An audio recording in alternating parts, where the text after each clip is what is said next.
देख रहे हैं हिमाचल न्यूज 24/7। नादौन विधानसभा क्षेत्र के तहत आयोजित सरकार गांव के द्वार कार्यक्रम के दौरान स्थानीय निवासी चरणदास ने कहा कि मुख्यमंत्री साहब जहां आप है वहां गलत कैसे हो सकता है।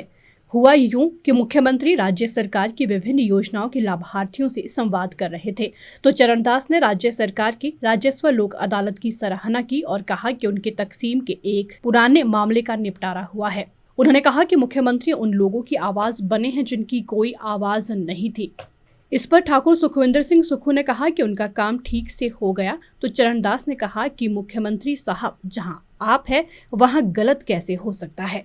वहीं आपदा प्रभावित बुजुर्ग महिला ज्ञानी देवी ने आपदा राहत राशि के लिए मुख्यमंत्री का धन्यवाद किया। उन्होंने कहा कि राज्य सरकार की मदद से उनका टूटा हुआ मकान दोबारा बन जाएगा।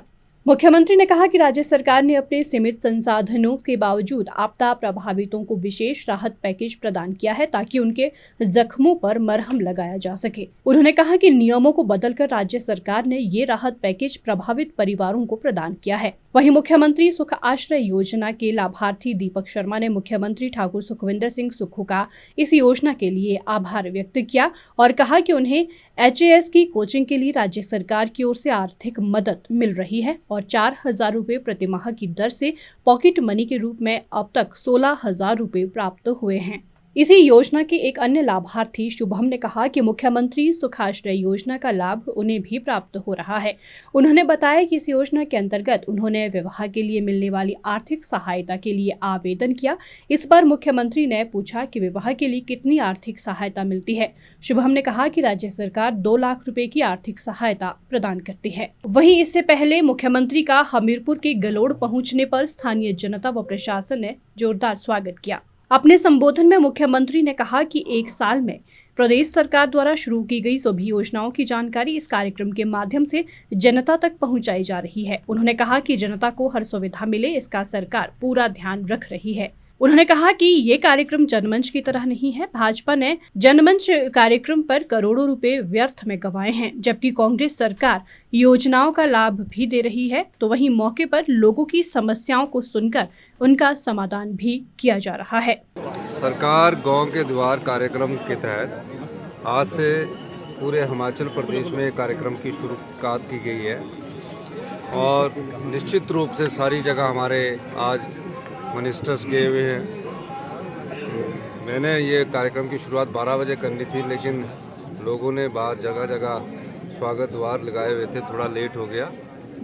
इस कार्यक्रम का मुख्य उद्देश्य 1 साल में जो कांग्रेस पार्टी की जब से सरकार आई है कौन कौन से जनता के हित में फैसले किए हैं, लोगों को जागरूक बताना है कि हमने जब से सत्ता आई है आर्थिक बदहाली के बाद भी हिमाचल प्रदेश में तरक्की की नई राहें खोली है, उन्नति की नई राहें खोली है। हम पहली सरकार है जहां ओल्ड पेंशन स्कीम लागू की गई और तकरीबन ओल्ड पेंशन स्कीम लागू करने के बाद 800 सरकारी कर्मचारियों को इसका फ़ायदा मिलना शुरू हो गया। यानी कि जिनको 2800 रुपया मिलते थे या 2750 रुपया मिलते थे, ओल्ड पेंशन के मिलने के बाद वो लोग मुझसे मिले और तकरीबन उनको 27,000 रुपये का फ़ायदा मिलना शुरू हो गया।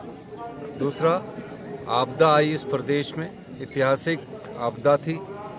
ऐसी त्रासदी हमने अपने जीवन काल में पहले कभी नहीं देखी।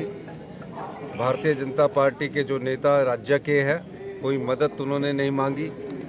हमने 4500 करोड़ रुपए का आपदा राहत पैकेज जारी किया और जिनके घर उजड़ गए थे, पानी में बह गए थे, तकरीबन 16,000 ऐसे घर थे जिसमें 4,000 घर पूरी तरह उजड़ गए थे।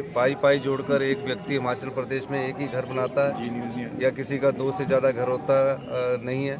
हमने उन घरों को बसाने के लिए कानून बदल दिया और 1.5 लाख की जगह उन्हें 7 लाख रुपए की आर्थिक सहायता प्रदान की। तीसरा, जो इंतकाल अदालतें हमने लगाई, इन इंतकाल अदालतों में जो लोग पहले आम जनता पटवारी के पीछे घुमा करती थी, 65,000 हमने इंतकाल अभी तक कर दिए हैं। अब पटवारी जी है वो जनता के पास जाते और कहते हैं कि इंतकाल आपका कोई रह गया है, तो इंतकाल अदालतों के माध्यम से हमने इंतकाल अदालतें लगाई।